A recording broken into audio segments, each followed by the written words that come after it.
इस ड्राइंग को first project के तौर पर ले रहा हूँ।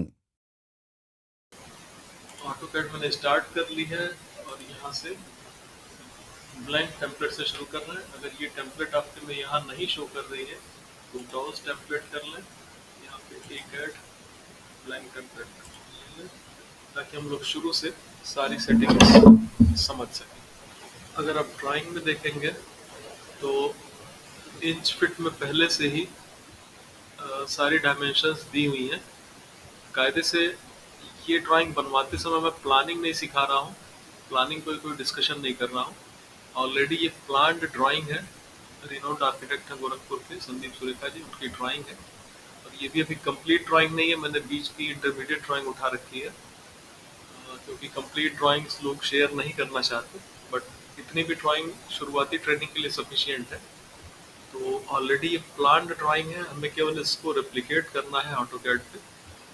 तो इसमें हम देखना सारी डायमेंशंस इंच फिट में दी हैं। एक इनिशियल स्टडी कर लेते हैं। प्लॉट जो है वो रेक्टेंगुलर नहीं है, तीन तरफ से रोड दी गई है। रेक्टेंगुलर प्लॉट नहीं है, बहुत ही शुद्ध हिंदी में कहा तो बदगोनिया टाइप का प्लॉट है। और डिस्टेंसेस देते समय इसको जो ऊपर वाली लाइन दिख रही है, अगर हम ऊपर नॉर्थ माने तो ईस्ट वेस्ट लाइन जो दिख रही है उसको रेफरेंस लेके बिल्डिंग को फिर उसी लाइन के अलाइनमेंट में सीधा कर लिया गया है। बाकी प्लॉट को टेढ़ा रहने दिया गया और उसमें लॉन एरिया को प्लान कर दिया गया है। और यहाँ कॉर्नर से 5-5 फीट मिनिमम डिस्टेंस छोड़ के बिल्डिंग का कॉर्नर लेके फिर पूरी बिल्डिंग का प्लान किया गया है। जितने भी रूम्स हैं उसमें डायमेंशन देखेंगे तो जैसे लिखा है 18 फीट बाई 12 फीट, तो ये inside wall to inside wall रहता है और वो भी एक्स क्रॉस वाई रहता है। मतलब हम लोग अगर ड्राइंग इस डायरेक्शन से देख रहे हैं तो एक्स डायरेक्शन हमारी ये डायरेक्शन हो गई और वाई ये हो गई, यानी इस कमरे की 18 फीट अंदर से स्पेस इधर से है और 12 फीट इधर से है। सिमिलर वे में हम लोग सभी को रीड कर सकते हैं। जिस डायरेक्शन से लिखा है उस डायरेक्शन से हम एक्स क्रॉस वाई पढ़ सकते हैं। ये थंब रूल जैसा है, बट ऐसा कोई फिक्स रूल नहीं है। उसके बाद आप जितनी वॉल्स देख रहे हैं, दीवारें, तो ज़्यादातर दीवारें मोटी इसमें दिख रही हैं और कुछ दीवारें पतली दिख रही हैं। केवल 2 साइज की दीवार दिख रही है। दीवारों की डायमेंशन नॉर्मली लोग नहीं देते हैं वर्किंग ड्राइंग्स में। तो इसमें जो मोटी दीवार है वो 4.5 इंच की होगी, मोटी दीवार 9 इंच की होगी, पतली दीवार 4.5 इंच की होगी। ये हम लोग को जो कॉमन ईंट मिलती है, ब्रिक्स, उनकी साइज पे डिपेंड है। दीवारें 9 इंच, 4.5 इंच और 3 इंच की हो सकती है, क्योंकि हमारी जो ब्रिक्स है वो 9 inch by 4.5 inch by 3 inch की रहती है। और कॉमन घरों में यही डायमेंशन ज़्यादातर डोमिनेट करती है दीवारों की, 9 इंच, 4.5 इंच। तो इसमें बस हम लोग को ये एज्यूम कर लेना है कि जहाँ पे मोटा है वहाँ 9 इंच रखेंगे, जहाँ पतला है वहाँ 4.5 रखेंगे। जो रूम के स्पेसेस हैं वो अंदर अंदर हर जगह डायमेंशन दे दी गई है, उन्हीं को फॉलो करना है। जहाँ पे बाहर की डायमेंशन है वहाँ पे ये स्पेसिफाइड है। जैसे ऊपर वाली लाइन देख रहे हैं तो 43 फीट है और नीचे वाली 44 फीट है।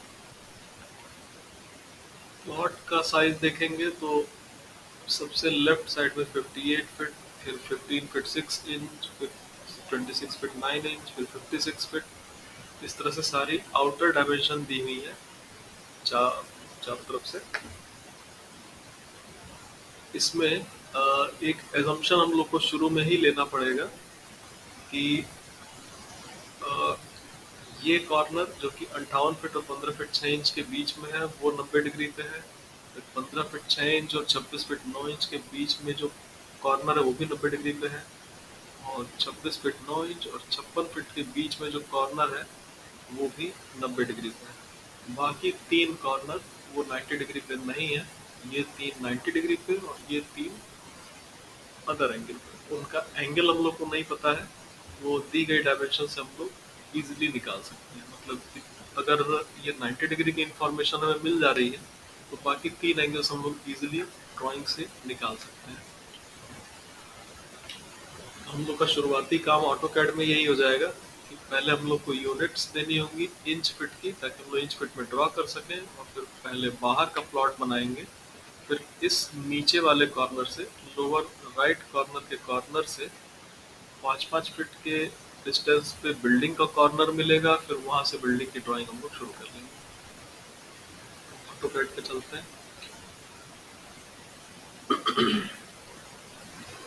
यहाँ पे भी देखें तो ड्राइंग इंच फिट में नहीं बन रही है, एल एंटर किया मैंने लाइन के लिए, सिंपल ये 10 पॉइंट समथिंग 13 पॉइंट समथिंग दिखा रहा है। एंट्री फील्ड में इंच फिट लेने के लिए यूएन एंटर यूनिट्स, यहाँ पे आपको आर्किटेक्चरल या इंजीनियरिंग लेना होगा। आर्किटेक्चरल लेंगे तो डेसिमल इंच फिट आएगा, इंजीनियरिंग लेंगे रियली सॉरी आर्किटेक्चरल लेंगे तो फ्रैक्शनल इंच फिट आएगा, इंजीनियरिंग लेंगे तो डेसिमल इंच फिट आएगा। हम लोग को आर्किटेक्चरल फॉलो करना है अभी। आर्किटेक्चरल लिया, इंसर्शन स्केल में इंचेस रख दीजिए, हालांकि ड्राइंग की यूनिट से इस इंसर्शन स्केल का कोई सीधा रिलेशन नहीं है। ये बाहर से किसी ड्राइंग को अगर हम लेके आते हैं तो उसके यूनिट को स्केल करने के लिए इसका यूज होता है। फिलहाल हम लोग को केवल यहाँ आर्किटेक्चरल रखना है, तो हमारी ड्राइंग आर्किटेक्चरल इंचेस में हो जाएगी। अभी मैं लाइन ले रहा हूँ तो देखें एंट्री फील्ड में इंच फिट आ रहा है। इसमें हम लोग पहले 58 फीट की एक वर्टिकल में नीचे लाइन बना लेंगे। अभी हम लोग इसको किसी खास एंगल पर नहीं बना सकते, तो शुरुआत की 4 लाइनें, यानी 3 एंगल बनाने के लिए इन 4 लाइनों की जरूरत है। 58 feet, 15 feet 6 inch, 16 feet, 26 feet 9 inch और 56 फीट। इन चारों को हम लोग हॉरिजॉन्टल वर्टिकल से पहले बना लेंगे, पूरा प्लॉट कंप्लीट करेंगे, उसके बाद हम लोग रोटेट करेंगे। तो सबसे पहले 8 फीट की लाइन वर्टिकल में नीचे बनाना है। पहला पॉइंट हमने कहीं भी ले लिया, हम लोग इसको बाद में सही जगह पे मूव करना चाहे कर लेंगे। पहला पॉइंट कहीं भी लेके ऑर्थो मोड ऑन किए नीचे, तो इसका शॉर्टकट F8 है, वो भी करके ऑन कर सकते हैं। जब ऑन होगा हॉरिजॉन्टल वर्टिकल लाइन होगी। अगर पिछले एक्सरसाइजेस किए हैं तो बहुत इजीली क्लियर होगा। 58 फिट का सिंबल लगाएंगे, एंटर बटन के जस्ट बगल में एक बटन दिया हुआ है जिसमें इंच का भी सिंबल है, फिट का भी सिंबल है। तो हम लोग ये भी एक एक्सरसाइज में डिस्कस कर चुके हैं। एंटर के जस्ट बगल में फिट का सिंबल है, 58 फिट लिखा, एंटर। एक लाइन देखेंगे तो काफी नीचे तक बन गई है और वहां से रिवर्स होके इस समय 56 फीट पे दिखा रहा है। तो मुझे कमांड से अब मेरा जूम आउट अलाउ नहीं कर रहा है। अगर आप नीचे यहाँ पे देखें, इस समय मैं रूलर घुमा रहा हूँ बट अलाउ नहीं कर रहा है। स्केप कर दिया, कमांड से बाहर आ गया, अब रोलर घुमाने पे जूम आउट अलाउ कर रहा है। पूरी लाइन को अपनी स्क्रीन में आने दें और तब आगे की ड्राइंग फिर से एल एंटर शुरू कर लें।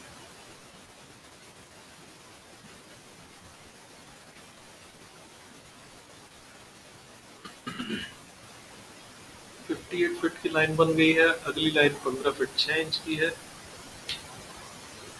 15 फीट का सिंबल लगाया, फिर 6 लिख के शिफ्ट दबा के सेम बटन दबाया, इंच आ गया, एंटर।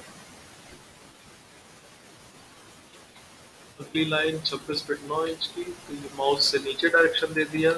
26 फीट 9 के बाद मैं इंच अगर नहीं भी लगाता हूँ तो ऑटोकैड उसको इंच समझ लेगा, फिट का सिंबल लगाना जरूरी है। तो 26 फीट 9, एंटर। अगला है 56 फीट, हॉरिजॉन्टल में माउस ले गए, 56 फीट, एंटर। यहाँ पे मैं कमांड से भी बाहर आ रहा हूँ। ये 4 लाइनें, 3 कॉर्नर बन गए यहाँ से लेके यहाँ तक। अब देखेंगे तो केवल 2 लाइनें जरूरी हैं बनाने के लिए, ये कॉर्नर पाने के लिए। तो अगर हमारी यहाँ से लेके यहाँ तक ड्राइंग फ्रीज हो गई है, तो यहाँ से अगर हम ये पेपर पे ड्राइंग बना रहे होते तो 99 फीट 8 इंच का एक चाप यहाँ पे काट लेते और यहाँ से 63 फीट का एक चाप काटते, तो हम लोग को ये पॉइंट सीधा सीधा मिल जाता। वही काम हम लोग ऑटोकैड में भी इजीली कर सकते हैं। एक सर्किल ले लिया, सी एंटर। इस कॉर्नर से 63 फीट, यहाँ से 63 फिट एंटर, फिट कमांड कर रहा हूँ। इस कॉर्नर से 99 फिट 8 इंच देखेंगे तो 99 फिट 8 इंच 99 फिट 8 एंटर। अब एक लाइन लिया यहाँ से यहाँ और यहाँ कंप्लीट कर दिया। अब क्रॉस चेक जरूर करें, अलाइन डायमेंशन लें, कॉर्नर से यहाँ तक डायमेंशन दिखा देगा। देखिए अभी डायमेंशन में हम लोगों ने सेटिंग सही नहीं की है, अभी डेसिमल ही चल रहा है, यहाँ पे इंच फिट नहीं दिखा रहा। डायमेंशन सही करने के लिए जैसे ही आप डायमेंशन क्वेरी करेंगे तो ये कमी पता चल जाती।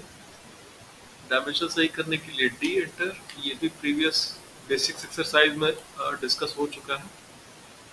मॉडिफाई प्राइमरी यूनिट्स, यहाँ पे भी आर्किटेक्चरल, ओके क्लोज, 63 फिट दिखाने लगा। वो दरअसल इंच में दिखा रहा था, 63 फिट में आप 12 का गुणा करेंगे तो इतना आएगा, वो हमने सही कर लिया।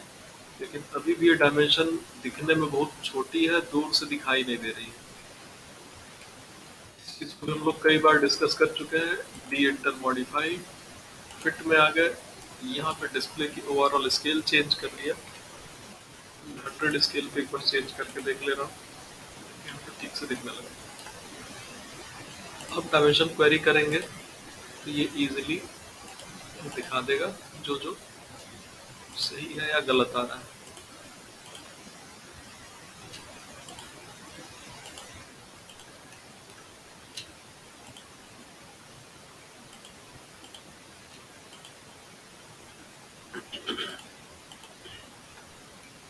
फिलहाल इसमें सारी डायमेंशन सही है। इस पॉइंट के आगे बढ़ने से पहले सारी डायमेंशन क्वेरी जरूर कर लें ताकि रीवर्क ना हो। इस पॉइंट पे अब हम लोग को सर्किल की जरूरत नहीं है, सारी डायमेंशन चेक कर चुके हैं। बस अब हम लोग को ड्राइंग सीधी करनी है। सीधी करने का मतलब इस लाइन को, पूरे ड्राइंग को ऐसे रोटेट करना है ये सेलेक्टेड लाइन हॉरिजॉन्टल हो जाए। इसके लिए रोटेट कमांड ले रहे हैं, या ऊपर से सामने से ले सकते हैं। मॉडिफाई पैनल में रोटेट कमांड दिखा रहा है, shortcut R O enter. Command का प्रॉम्प्ट है सेलेक्ट ऑब्जेक्ट्स, सभी को सेलेक्ट किया, एंटर। अगला प्रॉम्प्ट है स्पेसिफाई बेस पॉइंट, ये रोटेशन का बेस पॉइंट पूछ रहा है कि किस पॉइंट को एक्सिस मानते हुए सेलेक्टेड ऑब्जेक्ट्स को रोटेट करना है। तो हम इस पॉइंट को भी ले सकते हैं, इस पॉइंट को भी ले सकते हैं। मैं इधर वाले को ले रहा हूँ जो इजीली विजिबल है, वहाँ पे यूसीएस की वजह से डिस्प्ले अच्छा नहीं आ रहा है, तो मैं यहाँ से ले रहा हूँ, क्लिक। जैसे ही मैंने क्लिक किया, अभी ऑर्थो मोड ऑन है तो देखें इसने रोटेशन शुरू भी कर दी है। जरा सा माउस हिल रहा है तो ये रोटेट करने लग रहा है। ऑर्थो मोड ऑफ करेंगे तो पता चलेगा ये क्या कर रहा है, और प्रॉम्प्ट देखेंगे तो कह रहा है स्पेसिफाई रोटेशन एंगल। अगर मेरा माउस बेस पॉइंट से एब्सोल्यूट 0 पे होगा तो ये नो रोटेशन दिखा रहा है, और जैसे जैसे मैं माउस इधर उधर ले जा रहा हूँ उस हिसाब से ये इसको रोटेट कर रहा है।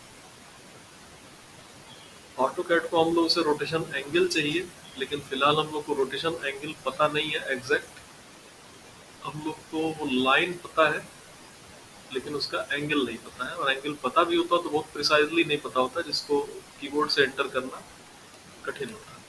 और ये जो रोटेशन माउस से दिख रही है, जब ये ऑर्थो मोड ऑन रह रहा है तो ये स्टेप्स में हो रही है, इसलिए थोड़ी सी अचानक से ऑड लग सकती है। ऑर्थो मोड ऑन रहने दे सकते हैं, और रेफरेंस एंगल देना होगा। रेफरेंस एंगल का मतलब है कि अभी ऑटोकैड का रेफरेंस एंगल एब्सोल्यूट 0 है, बेस पॉइंट से एब्सोल्यूट 0 पे ये नो रोटेशन ले रहा है, और इसी के हिसाब से ये माउस को ऑब्जेक्ट्स को रोटेट कर रहा है माउस की पोजीशन के हिसाब से। अगर ये रोटेशन वाली लाइन ही हम लोग की रेफरेंस होती तो माउस उसके साथ रोटेट करता, तो हम लोग उसको इजीली ऑर्थो मोड देके हॉरिजॉन्टल कर सकते थे। हम लोग को अपना रेफरेंस चेंज करना होगा, इसलिए नीचे कमांड पे जब एंगल पूछ रहा है तो रेफरेंस पे क्लिक कर दीजिए। तुरंत प्रॉम्प्ट चेंज हो गया, कह रहा है specify reference angle, angle specify करने के लिए हम लोग दो जगह क्लिक करके भी एंगल बता सकते हैं। तो पहला क्लिक बेस पॉइंट पे ही दे, दूसरा क्लिक इस लाइन पे कहीं भी दे सकते हैं, उससे इस लाइन का एंगल ऑटोकैड ट्रैक कर लेगा कि ठीक है यही रेफरेंस एंगल। अभी देखें तो ये एब्सोल्यूट जीरो को रेफरेंस नहीं मान रहा है, अब इस लाइन को ही रेफरेंस मान रहा है। अब हम इस लाइन पे रह रहे हैं तब ये नो रोटेशन दिखा रहा है। इस समय अगर हमारा ऑर्थो मोड ऑन हो तो केवल हमें हॉरिजॉन्टल में माउस रखना है, क्लिक कर देना है, काम हो गया। अब ये प्रोसीजर सुनने में लंबा लगा, इसको मैं अनडू करके और पूरा प्रोसीजर रिपीट कर रहा हूँ। बहुत छोटा सा प्रोसीजर है। R O enter, select objects enter, specify base point, reference angle option, reference का बेस यहाँ, इस लाइन पे क्लिक करके कहीं भी एंगल दिया, ऑर्थो मोड ऑन रखते हुए हॉरिजॉन्टल पे क्लिक कर, दैट्स इट। इतना रोटेशन हो गया। इतने के बाद हम लोग का ड्राइंग देखें तो अब प्लॉट की ड्राइंग हम लोग की सिमिलर आ रही है, इस ड्राइंग से मिलती जुलती।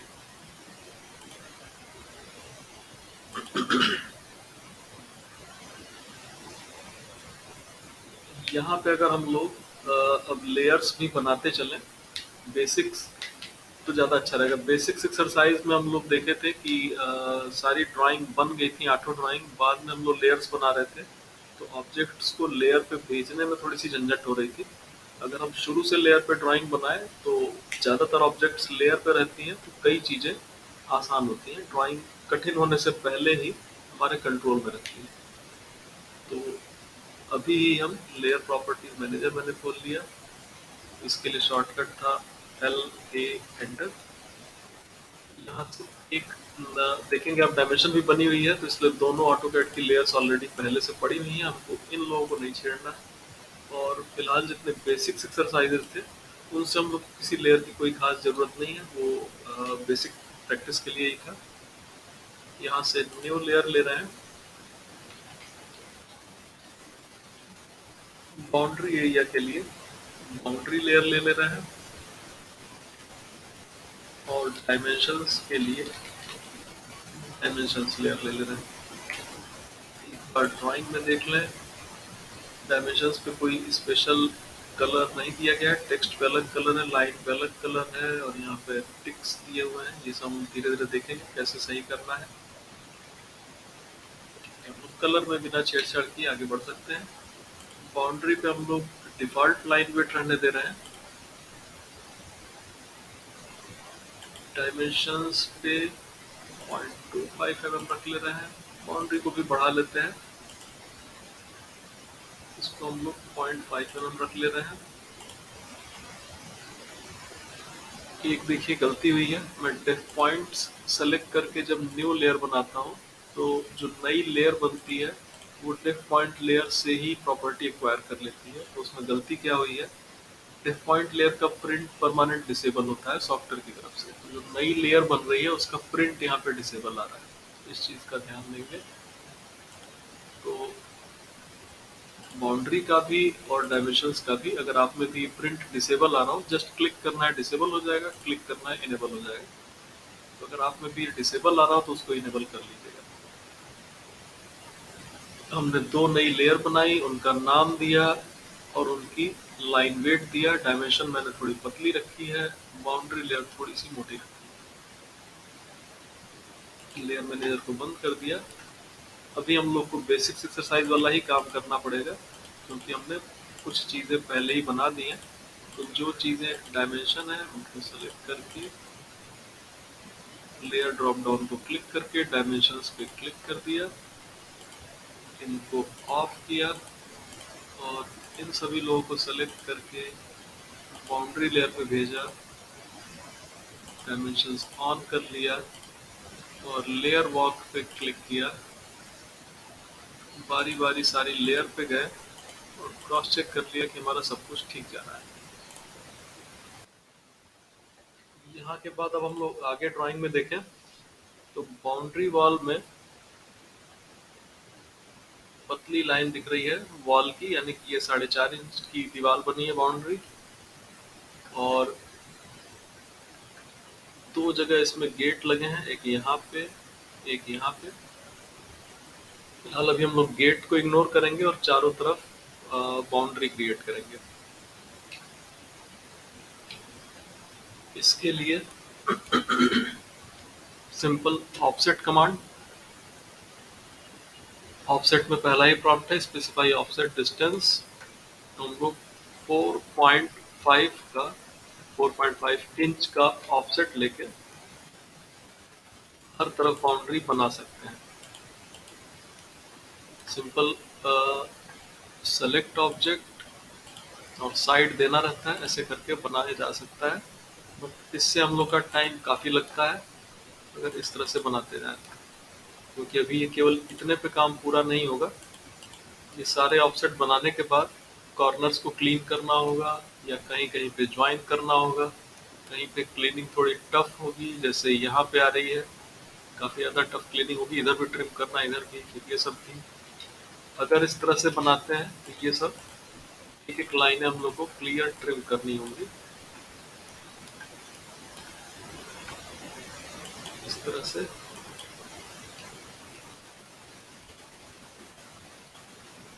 ट्रिम के लिए TR एंटर किया था, और ऐसे ट्रिम करते चले गए। और जहाँ पे हमारा ऐसे कॉर्नर ज्वाइंट करना होगा, तो इसके लिए 2-3 कमांड्स हैं। फिलहाल अभी बेसिक्स एक्सरसाइज के बेसिस पे चल रहे हैं, तो इसको हम लोग ग्रिप पे माउस होल्ड करें, लेंथन ऑप्शन लें आगे बढ़ा के, और फिर एक्सटेंड कमांड से आगे, ट्रिम से ट्रिम, ऐसे करके आगे बढ़ सकते हैं। लेकिन ये प्रोसीजर काफ़ी लंबा पड़ेगा। अगर हम लोग एक कमांड आगे समझ लें तो ये काम काफ़ी जल्दी हो सकता है। तो मैंने जितना काम किया है सभी को, केवल बाउंड्री वाला ऑफसेट का, इसको मैं अनडू कर रहा हूँ। एक कमांड हमारी बाउंड्री कमांड ही है, VO एंटर।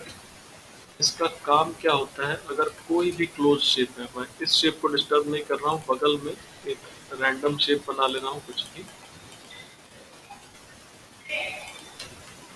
VO एंटर किया। यहाँ पे एक ऑप्शन दिया है pick point, pick point button पे क्लिक किया और इसके अंदर कहीं भी क्लिक किया, तो आप देखें तो ये अंदर से इसको पूरी तरह से ट्रैक कर लिया है।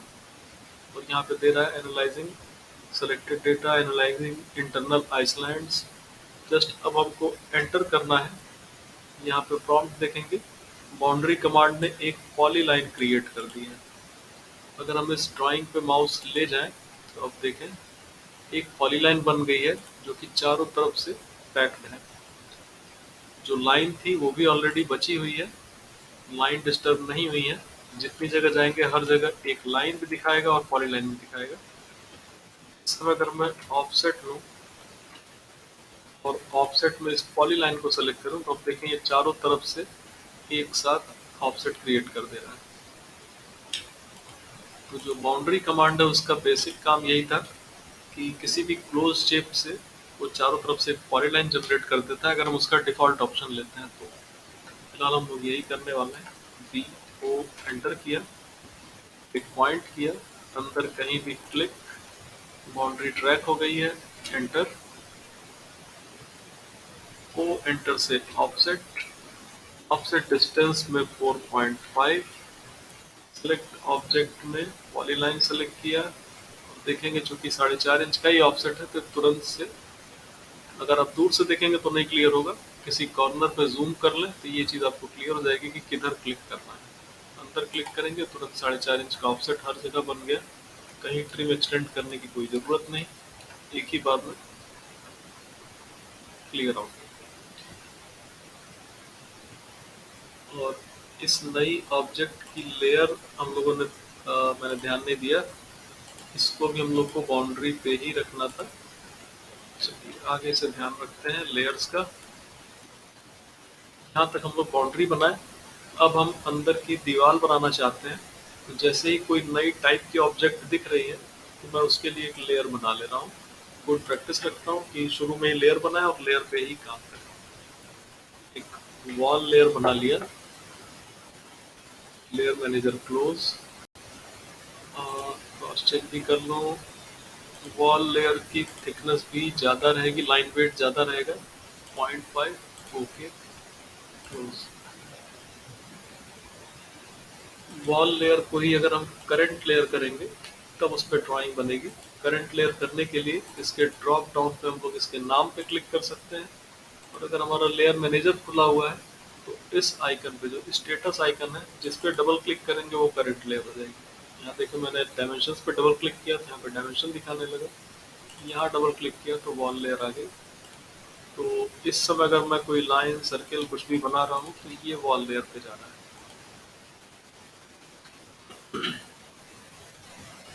हम लोग को फिर से ऑफसेट लेना है, इस बार 5 फीट का लेना है, क्योंकि जो कॉर्नर है बिल्डिंग का,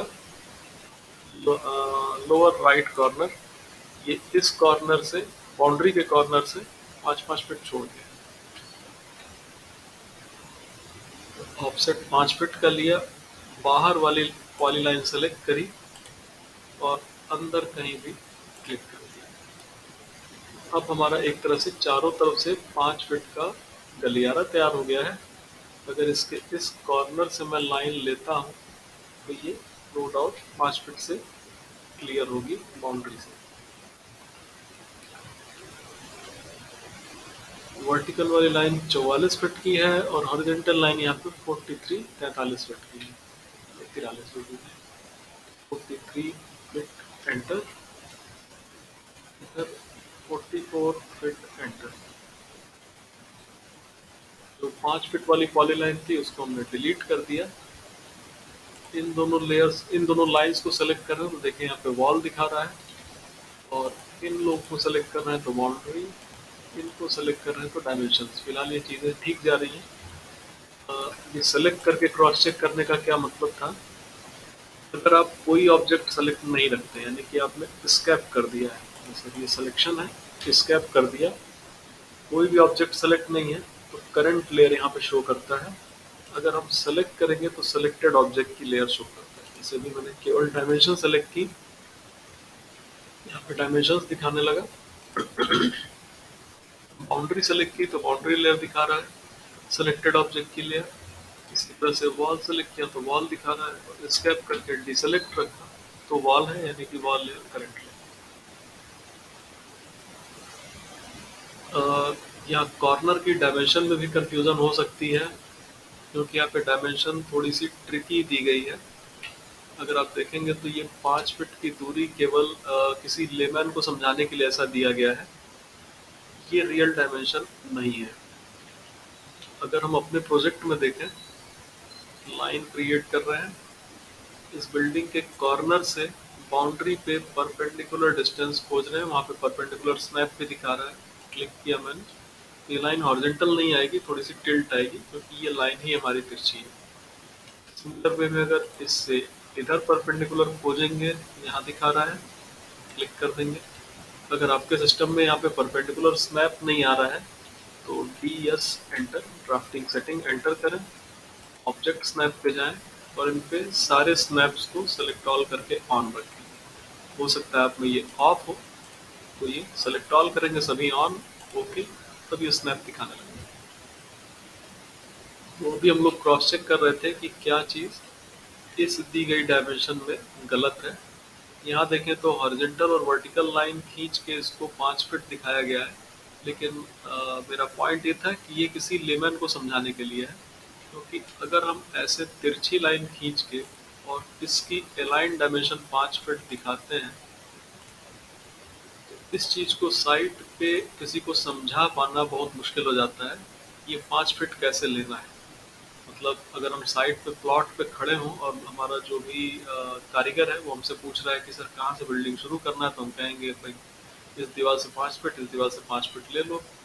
तो उसको ये चीज़ इंडिकेट करना बहुत टफ है कि भाई ये डायमेंशन कैसे है और इसको कैसे एग्जीक्यूट करें, क्योंकि यहाँ से हम कितनी दूरी पे यहाँ जाएँ, फिर यहाँ से किस एंगल पे यहाँ जाएँ, ये चीज़ ज़मीन वाली साइट पे एग्जीक्यूट करना मुश्किल है। ऑन पेपर तो बड़ा आसान दिख रहा है, बट मुश्किल है। इसके लिए जो आर्किटेक्ट हैं उन्होंने डायमेंशन को सीधा किया है और उसको 5 फीट शो करा दिया है। मतलब ये यहाँ से इन्होंने एक हॉरिजॉन्टल लाइन ली, एक यहाँ से वर्टिकल लाइन ली, यहाँ से सिंपल लीनियर डायमेंशन लिया। ये 5 फीट नहीं है, लेकिन इस डायमेंशन पे डबल क्लिक, डिलीट और इसको 5 फीट डैश 0 इंच लिख दिया मैनुअली।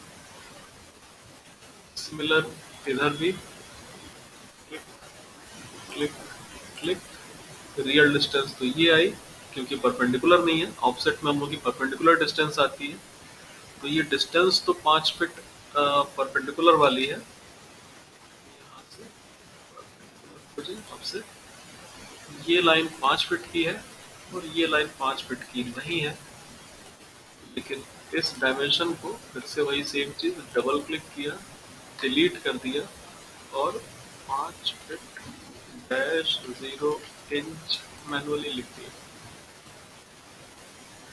ये डायमेंशन बड़ी है इसलिए बीच में नहीं लिख रहा है। एंटर, मॉडिफाई, थोड़ा सा छोटा कर ले, हाफ साइज कर लिए, अंदर फिट हो जा रहा है।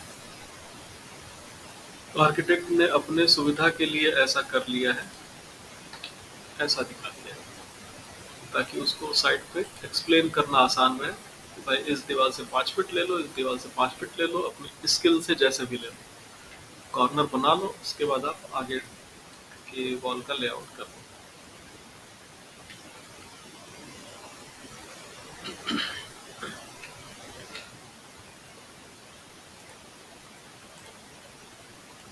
ये दोनों डायमेंशन को मैंने डायमेंशन लैब पे भेज दिया, और जब तक हम लोग ड्राइंग कर रहे हैं तो चाहे तो डायमेंशंस का क्लटर हटाते हुए चलें, जब डायमेंशन की ज़रूरत होगी तो यहाँ से ऑन कर लेंगे। अभी देखें तो उतना ही हटाने से ड्राइंग थोड़ी हल्की फुल्की लग रही है। अब हम लोग दीवार 2 बना चुके हैं, ऑफसेट ले रहे हैं और ऑफसेट में थ्रू ऑफसेट ले रहे हैं। यदि हम लोग एक बेसिक्स एक्सरसाइज में यूज़ कर चुके हैं, वो एंटर किया, यहाँ से थ्रू ऑप्शन लिया, तो हम लोग सेलेक्ट ऑब्जेक्ट करके और डिस्टेंसेस बार बार वेरी करा सकते हैं। बार बार हमें ऑफसेट कमांड से बाहर जाके फिर वापस आके डिस्टेंस नहीं देनी होगी। सिंगल फ्लो में हम लोग कई ऑफसेट वैल्यूज दे सकते हैं। यहाँ देखें, मैंने इस लाइन का ऑफसेट लिया है, सबसे बाहरी लाइन का। पहली लाइन जो बनेगी वो 9 इंच की दीवार है, तो मैंने माउस से डायरेक्शन दिया, 9 एंटर। सिमिलर इस लाइन को भी सेलेक्ट किया, ये भी दीवार 9 इंच मोटी है, तो 9 एंटर। अब इधर कॉर्नर का रूम देखें तो एक्स में 16 फीट 3 इंच और वाई में 12 फीट, तो इस लाइन को 12 फीट एंटर, ऑफसेट दे दिया। इस लाइन को 16 फीट 3 एंटर, 16 फीट 3 इंच दे दिया। रूम की दोनों दीवारें 9 इंच की हैं, तो इस दीवार से भी बाहर की तरफ माउस ले गए, 9 एंटर। इस दीवार से भी बाहर की तरफ माउस ले गए, 9। एक रूम हमारा तुरंत से रेडी हो गया। इस रूम की ये हॉरिजॉन्टल वाली दीवार आगे कंटिन्यू हुई है, तो इसको हम लोग आगे हटाएंगे नहीं, लेकिन ये वर्टिकल वाली दीवार देखें तो आगे डिसकंटिन्यू हो गई है, यानी कि इसको इस लाइन के आगे हटाना पड़ेगा। कमांड से बाहर आ रहे हैं, TR एंटर, ट्रिम कर ले रहे हैं। इस लाइन को ट्रिम कर दिया और आगे फिर से ड्राइंग कंटिन्यू कर रहे हैं। ऑफसेट इस समय देखेंगे तो एंगल ब्रैकेट में थ्रू है, यानी कि थ्रू ही डिफॉल्ट है, यानी कि हमको इस पर क्लिक करने की जरूरत नहीं है, बस स्पेस बार दबा दीजिए तो थ्रू ऑप्शन सेलेक्ट हो गया। ऑफसेट थ्रू ले लिया मैंने, फिर से अंदर वाली दीवार सेलेक्ट करी और यहाँ देखेंगे यूटिलिटी रूम, ये हॉरिजॉन्टल में 12 फीट का है, वर्टिकल में 6 फीट का है। मतलब इस ड्राइंग के हिसाब से हॉरिजॉन्टल वर्टिकल, मतलब एक्स में 12 फीट, वाई में 6 फीट, तो 12 फीट एंटर। इसकी बाहरी दीवार ये वाली 9 इंच की है, इसको 9 एंटर। यहाँ से ये 6 फीट का है, तो 6 फीट एंटर। ये दीवार क्रॉस चेक कर लें। देखिए यूटिलिटी की इधर वाली दीवार 4.5 इंच की है, तो ये दीवार सेलेक्ट किया, 4.5 एंटर। यहाँ पे भी कुछ चीज़ों को ट्रिम कर लेने पे क्लटर हट जाएगा, मतलब डिस्टर्बेंसेस हट जाएंगी, क्योंकि ये वाली लाइन यहाँ नहीं है और ये वाली लाइन भी आगे नहीं है। मतलब यूटिलिटी रूम की ये वॉल आगे डिसकंटिन्यू हो गई और ये वाली वॉल भी इधर डिसकंटिन्यू हो गई। तो ट्रिम या तो टूल यहाँ से ले सकते हैं या फिर TR एंटर। इनको भी ट्रिम आउट किया, इनको भी ट्रिम आउट किया। इस टाइप की लाइनों को हटाने के लिए आप इधर से विंडो सिलेक्शन ले सकते हैं, मतलब इधर से क्रॉसिंग सिलेक्शन, इधर से विंडो सिलेक्शन लिया, डिलीट कर दिया।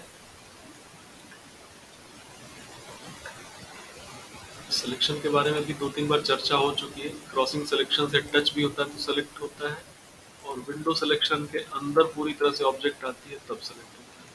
तो अभी जैसे यहाँ पे छोटी लाइनें थी, इधर से सेलेक्ट किया तो बड़ी लाइन नहीं सेलेक्ट होगी, केवल छोटी लाइन सेलेक्ट होगी, डिलीट कर दी। सिमिलर अब आगे हम लोग फिर आराम से बढ़ सकते हैं। ऑफसेट थ्रू,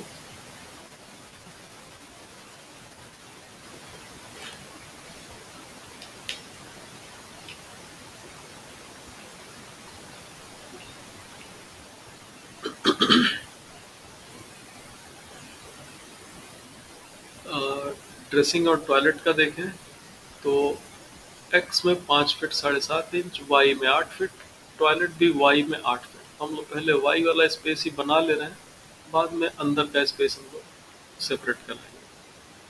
तो वाई में 8 फीट है, ऊपर वाली लाइन सेलेक्ट करी, 8 फीट एंटर। ऊपर वाली लाइन सेलेक्ट करी, अब दीवार बनानी है, दीवार पतली है, 4.5 एंटर।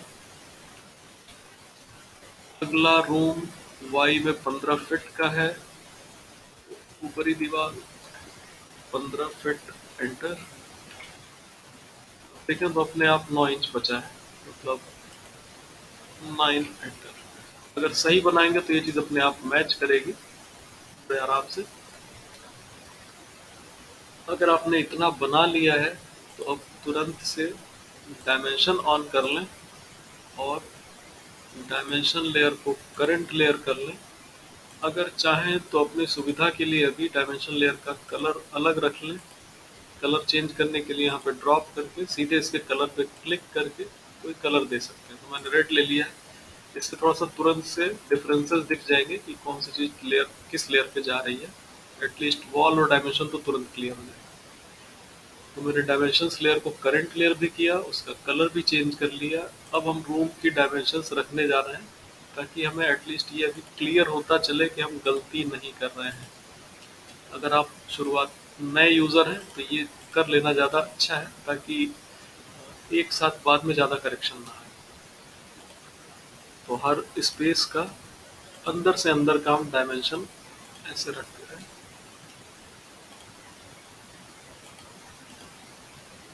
चलिए 12 फीट ये रखने की ज़रूरत नहीं, क्योंकि ये तो सीधा सीधा जा रहा है। ये 8 फीट होगा।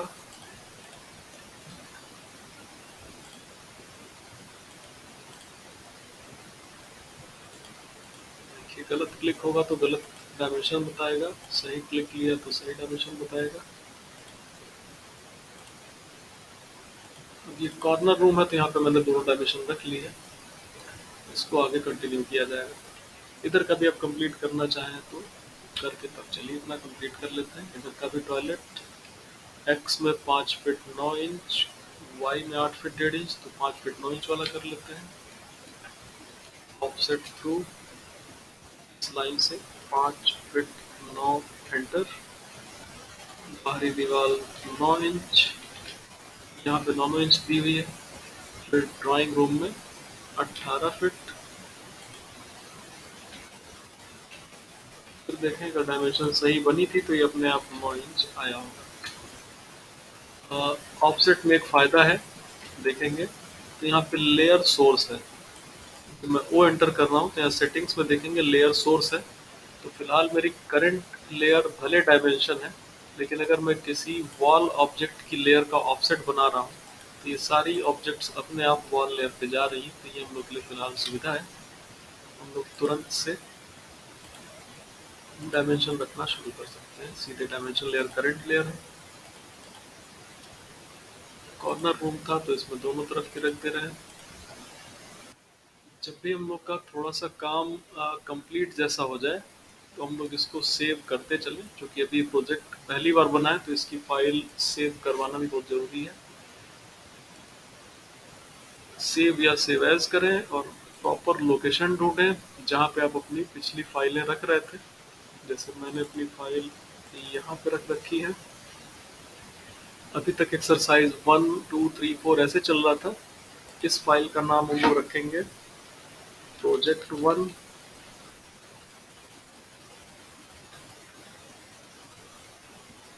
-01। अभी तक एक्सरसाइज था, अब प्रोजेक्ट लंबा चलेगा तो इसकी एक्सटेंशंस 1, 2, 3, 4 ऐसे ज़्यादा जाएंगी। प्रोजेक्ट 1 की पहली फाइल, दूसरी फाइल, तीसरी फाइल और सिमिलर वे में फिर प्रोजेक्ट 2 की भी।